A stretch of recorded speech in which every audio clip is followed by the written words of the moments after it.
If your Foxbody Mustang feels loose, unpredictable, or just doesn't put the power down the way it should, the problem usually isn't up front, it's out back. And that's exactly what I'm fixing today. I'm completely replacing the rear suspension on my 93 Foxbody. So stick around.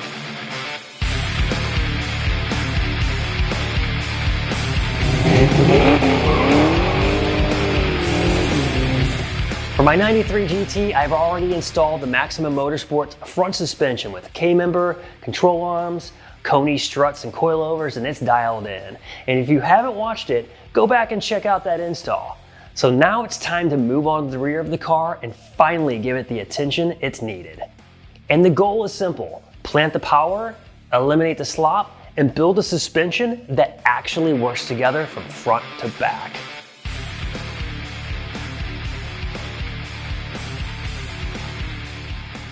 Like a lot of Fox bodies, this car has ended up with a mix of parts over the years, from good, some bad, some questionable, and after 15 years of owning this car, it was finally time to reset and do it right.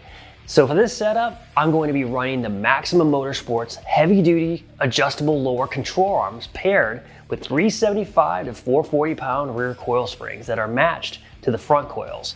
Those will be combined with the Koni Sport single adjustable shocks, an Eibach anti-roll sway bar kit, and the missing link of every Fox body, a pan hard bar kit from Maximum Motorsports. And you'll notice I'm leaving the upper control arms alone. Well, that's intentional. In fact, after talking with the CEO of Maximum Motorsports, Chuck Schweinock, he insists keeping the factory rubber bushings and uppers to prevent binding. And since my bushings were just recently installed and in good shape, there's no reason to change those guys out. Sometimes the best upgrade is knowing what not to touch. Well, so it's time to tear into it.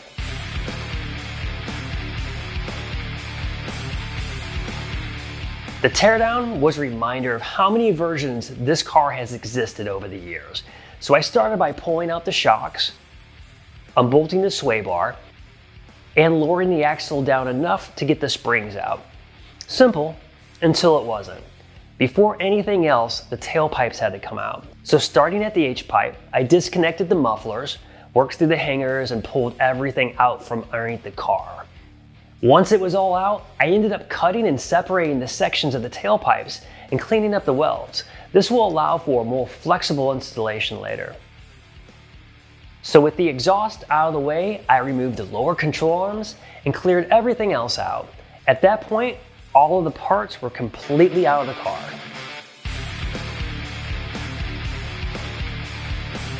The install starts with the pan hard bar axle bracket, which replaces the factory driver's side shock mount. And right away, you're reminded the Foxbody tolerances are, well, flexible.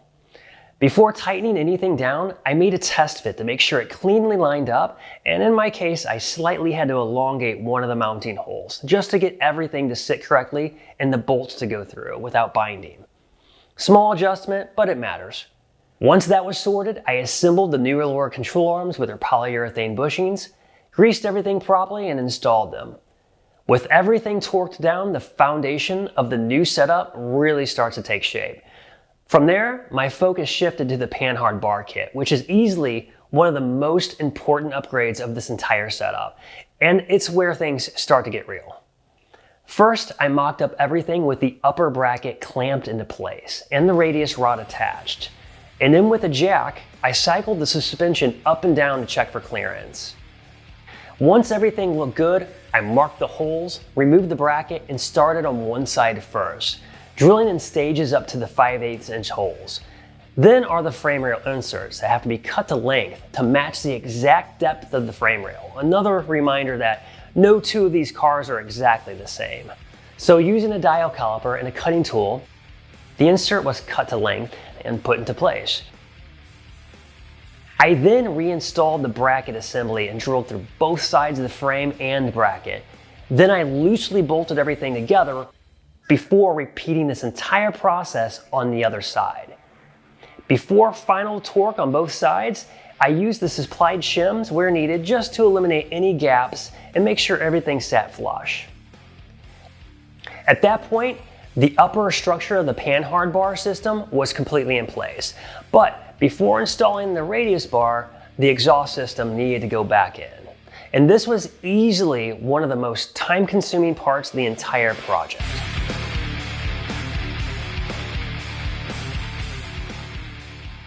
Reinstalling the tailpipes around the axle, control arms, and panhard kit took way longer than expected. At one point, I was totally convinced this exhaust system didn't even fit in this car anymore. Because I split the exhaust system earlier, this was to make it a little easier, so I used 2.5-inch coupler band clamps to easily adjust each section little by little, but it still took hours of adjusting, tightening, loosening, repositioning, checking clearances over and over until everything sat right and exited the car evenly. It's very tedious, and the clearances are really tight, but it makes all of the difference when it's done right, because the last thing I want is a crooked exhaust system and clunky noises when I'm driving the car.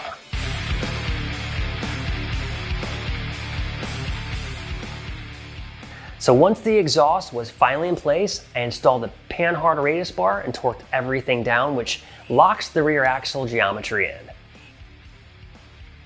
Next up are the new coil springs with the isolator bushings. Just make sure that both springs are clocked the same way to keep a consistent ride height. Then it was the adjustable Coney shocks, which bolted in without any issues at all. And next up was the Eibach anti-roll sway bar, which needed a little persuasion. In fact, I had to use a ratchet strap to help squeeze it into place. It was, needless to say, a snug fit. So with everything installed and all of the bolts double checked for tightness, it was time to get the car back on the ground and dial in the ride height. One of the best parts of the Maximum Motorsports control arms is the adjustability. You can fine-tune ride height without taking anything apart and with the car on the ground. You just have to use a 1/2-inch drive ratchet and make your adjustments. So after a few rounds of adjustments, measuring the fender height and getting everything even, I took the car out for a quick drive, brought it back, rechecked everything, and that was it. And just like that, the rear suspension transformation is complete. So this wraps up the full front and rear suspension overhaul on my Foxbody, and this is easily one of the most rewarding upgrades I've done to the car. So next, I'll be going out, getting this thing on the street, and really putting it to the test, so stick around for that. And if you're building a Foxbody or thinking about upgrading your suspension, this is easily one of the best places to start. So thanks for watching, and I'll see you all next time.